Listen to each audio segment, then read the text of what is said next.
अस्सलाम वालेकुम दोस्तों। 2021 और 2022 में एक तरफ जब सारी दुनिया की नज़रें यूक्रेन रशिया वार पर लगी हुई थीं, तो उसी वक्त एशिया के दूसरे कोने पर एक कंट्री बहुत ही ख़तरनाक हथियार बनाने में मसरूफ़ था। ऐसे वेपन्स जो कि इससे पहले किसी भी कंट्री ने नहीं बनाए थे। दोस्तों, ये है नॉर्थ कोरिया, चाइना के बिल्कुल साथ जुड़ा हुआ एक छोटा सा कंट्री। इस छोटे से नॉर्थ कोरिया का टोटल एरिया सिर्फ 1,20,540 स्क्वायर किलोमीटर है। नॉर्थ कोरिया ने 2022 में 90 बैलिस्टिक मिसाइल टेस्ट किए, जिनमें से 8 इंटरकॉन्टिनेंटल मिसाइल थे। मतलब उनकी रेंज इतनी ज़्यादा थी कि वो एक कॉन्टिनेंट से दूसरे कॉन्टिनेंट तक टारगेट हिट कर सकते थे। फिर 24 मार्च 2022 को नॉर्थ कोरिया ने ऐसा ही एक इंटरकॉन्टिनेंटल मिसाइल फायर किया, जो कि हमारी एटमॉस्फेयर से 6000 किलोमीटर ऊपर चला गया और फिर वापस नीचे आकर जापानीज आइलैंड के पास सी ऑफ जापान में गिर गया। ये तकरीबन 12,000 किलोमीटर का टोटल डिस्टेंस बनता है। हैरत की बात यह है कि अभी तक किसी भी कंट्री के पास ऐसे मिसाइल्स नहीं हैं जिनकी रेंज इतनी ज़्यादा हो। इसके बाद अमेरिका में बहुत ज़्यादा खलबली सी मच गई। इस खलबली की असल वजह दोस्तों ये है कि सुपर पावर अमेरिका दूसरे तमाम कंट्रीज़ और कॉन्टिनेंट से बहुत दूर है। अगर यूरोप और अफ्रीका वाली साइड से देखें तो ये उनसे 5,000 किलोमीटर दूर है, जबकि अगर एशिया से देखें तो इससे तकरीबन 10,000 किलोमीटर दूर है। और यही वो चीज़ है जो कि सुपर पावर अमेरिका को बहुत फ़ायदा देती है, क्योंकि कोई भी डायरेक्टली अमेरिका पर हमला नहीं कर सकता। दोस्तों, अब नॉर्थ कोरिया की इंटरकॉन्टिनेंटल मिसाइल का मतलब ये है कि अब पूरा अमेरिका नॉर्थ कोरिया के निशाने पर है। लेकिन दोस्तों, ये तो बस एक छोटा सा रीज़न है जो कि नॉर्थ कोरिया को इतना डेंजरस बनाता है। आज की इस वीडियो में हम आपको नॉर्थ कोरिया के दूसरे ख़तरनाक मिसाइल्स के बारे में भी बताएंगे जो कि नॉर्थ कोरिया को इतना पावरफुल बनाए हुए हैं। वीडियो में मज़ीद आगे बढ़ने से पहले अगर आप हमारे चैनल दी वायरल वंस पर नए हैं तो इसे सब्सक्राइब कर लें।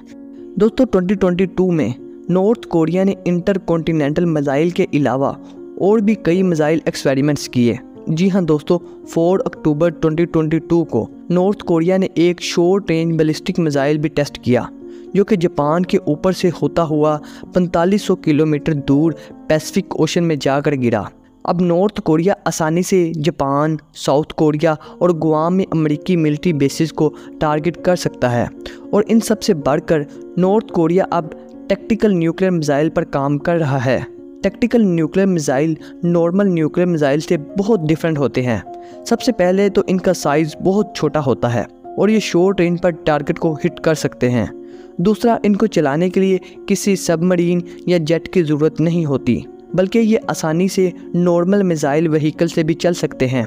तीसरा ये कि जैसे नॉर्मल न्यूक्लियर बॉम्ब को चलाने के लिए प्रेसिडेंट या प्राइम मिनिस्टर की अप्रूवल की ज़रूरत होती है, टैक्टिकल न्यूक्लियर मिसाइल को चलाने के लिए सिर्फ कमांडर के अप्रूवल की ज़रूरत होती है।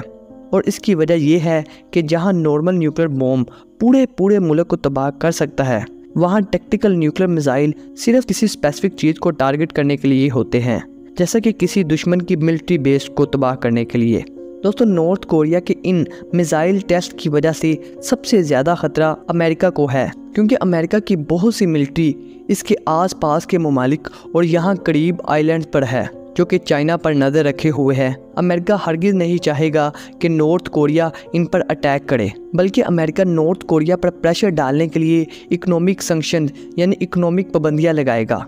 मगर दोस्तों, अमेरिका का ये सब करने से भी शायद कोई फ़ायदा नहीं होगा, क्योंकि इसकी असल वजह है चाइना। चाइना नॉर्थ कोरिया का सबसे बड़ा ट्रेडिंग पार्टनर है।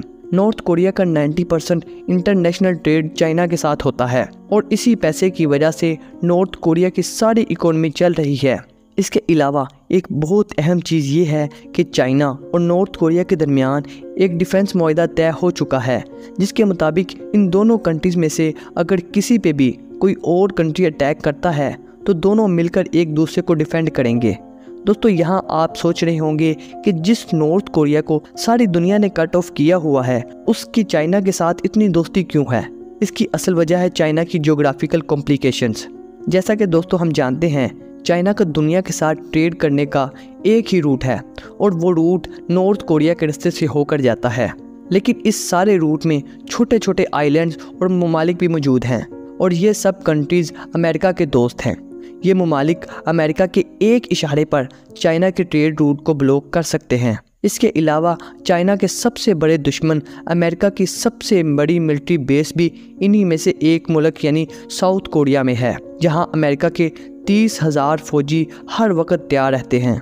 इसीलिए नॉर्थ कोरिया चाइना और साउथ कोरिया के दरमियान एक दीवार के तौर पर काम आता है। अब आप समझ गए होंगे कि चाइना हर सूरत में नॉर्थ कोरिया के साथ बना कर रखना चाहता है, क्योंकि अगर किसी सूरत में अमेरिका और साउथ कोरिया मिलकर नॉर्थ कोरिया पर अटैक करके इस पर कब्जा कर लेते हैं तो चाइना बिल्कुल अकेला हो जाएगा और इसके हर तरफ अमेरिका की मिलिट्री होगी, जो कि चाइना के सर्वाइवल के लिए अच्छा साबित नहीं होगा। तो दोस्तों, अभी तक दो चीज़ें हैं जो कि नॉर्थ कोरिया को अनडिफीटेबल बना रही हैं। एक है इनकी ज़बरदस्त मिसाइल टेक्नोलॉजी और दूसरी है चाइना की फ्रेंडशिप। इन्हीं चीज़ों की वजह से नॉर्थ कोरिया अमेरिका के लिए एक दर्द सर बना हुआ है, जिसका हल फिलहाल निकलता नज़र नहीं आ रहा। नॉर्थ कोरिया जिस तेज़ी से न्यूक्लियर वेपन पर काम कर रहा है, लगता तो ये है कि बहुत जल्द वो मज़ीद ख़तरनाक सरप्राइजेज देने वाला है। जबकि दूसरी जानिब अमेरिका आज नहीं तो कल नॉर्थ कोरिया के खिलाफ कोई ना कोई एक्शन ज़रूर लेगा। अब देखना यह है कि चाइना और नॉर्थ कोरिया इस एक्शन का जवाब कैसे देते हैं। दोस्तों, ये थी आज की इन्फॉर्मेटिव वीडियो। अगर आज की वीडियो आपको अच्छी लगी है तो वीडियो को लाइक करें, और अगर आप हिस्ट्री, टेक्नोलॉजी, साइंस और स्पेशली करंट अफेयर्स और इंटरनेशनल अफेयर्स पर मज़ीद ऐसी इन्फॉर्मेटिव वीडियोस देखना चाहते हैं तो हमारे चैनल द वायरल वंस को सब्सक्राइब कर लें। अब हमें इजाज़त दीजिए, मिलते हैं ऐसी ही एक और इन्फॉर्मेटिव वीडियो के साथ। अल्लाह हाफिज़।